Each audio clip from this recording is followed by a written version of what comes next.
Hello everyone. Today we are seeing the circulatory system. The circulatory system is also known as the cardiovascular system, which is mainly responsible for the transportation of blood, nutrients, oxygen, hormones, and waste material throughout the body. The circulatory system mainly consists of three components: heart, blood vessels, and blood. In that, the heart, it is a muscular organ which is situated in a thoracic cavity. The tip of the heart, which is present at the base, it is known as the apex. The heart consists of three layers: epicardium, myocardium, and endocardium. The heart consists of the four chambers, in which two atrium and two ventricles. The atrium, it is a receiving chamber, and ventricles are the pumping chambers. The atrium, it is smaller than the ventricles and more muscular than the ventricles. The valves present in our heart. The left atrium and left ventricles are joined together by bicuspid valve, and the right atrium and right ventricles are joined together by tricuspid valve. Next component, it is a blood vessel. The blood vessel are the network of tubes that transport the blood from different parts of the body. There are three types of blood vessels: arteries, veins, and capillaries.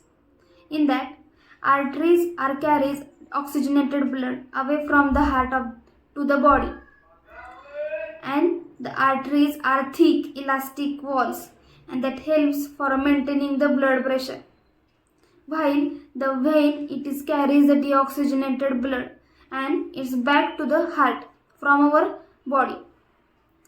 The veins are thinner than the arteries, and it contains the valves that prevent the blood from the following backward. Next one, it is the capillaries.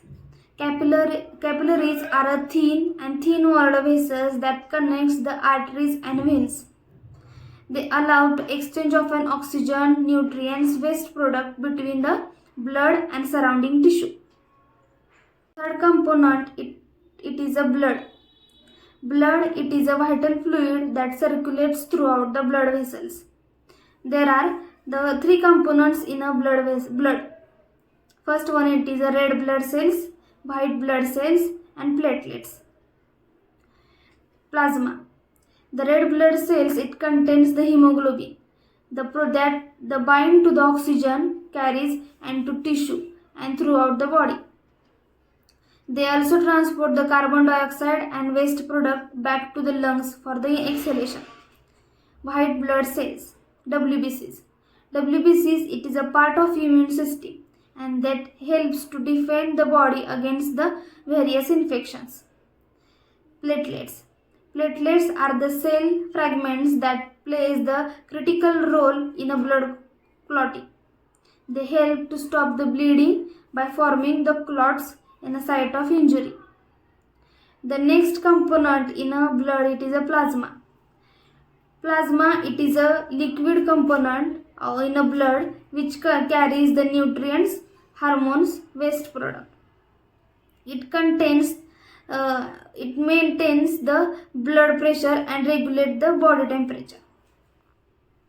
After the components of an heart, we are seeing the circulation of an heart. How the heart will be circulate the blood. The deoxygenated blood from all parts of the body through the superior and inferior vena cava comes into the right atrium. These deoxygenated blood from the right atrium enters into the right ventricles through the tricuspid valve. This deoxygenated blood from the right ventricles goes into the lungs through the pulmonary vein. The lungs will be oxygenate this blood and resend this blood into the left atrium. These oxygenated blood from the lungs again enters into the left ventricles. The left ventricles circulate this oxygenated blood through all parts of the body through aorta. Here we see the circulatory system. Thank you.